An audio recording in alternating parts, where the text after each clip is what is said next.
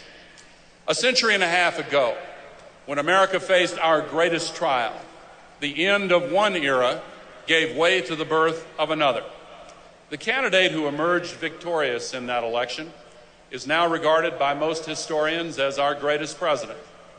Before he entered the White House, Abraham Lincoln's experience in elective office consisted of 8 years in his state legislature in Springfield, Illinois, and 1 term in Congress, during which he showed courage and wisdom to oppose the invasion of another country in a war that was popular when it was started, but later condemned by history. The experience that Lincoln's supporters valued most in that race was his powerful ability to inspire hope in the future at a time of impasse. He was known chiefly as a clear thinker and a great orator with a passion for justice and a determination to heal the deep divisions of our land. He insisted on reaching past partisan and regional divides to exalt our common humanity. In 2008, once again, we find ourselves at the end of an era with a mandate from history to launch another new beginning. And once again, we have a candidate whose experience perfectly matches an extraordinary moment of transition. Barack Obama had the experience and wisdom to oppose a popular war based on faulty premises. His leadership experience has given him a unique capacity to inspire hope in the promise of the American dream of a boundless future. His experience has also given him genuine respect for different views and humility in the face of complex realities that cannot be squeezed into the narrow compartments of ideology. His experience has taught him something that career politicians often overlook, that inconvenient truths must be acknowledged if we are to have wise governance. And the extraordinary strength of his personal character and that of his wonderful wife, Michelle, who gave such a magnificent address and will be such a wonderful First Lady for our country. Their strength of character is grounded in the strengths of the American community. Barack Obama's vision and his voice represent the best of America. His life experience embodies the essence of our motto, E pluribus unum, out of many, one.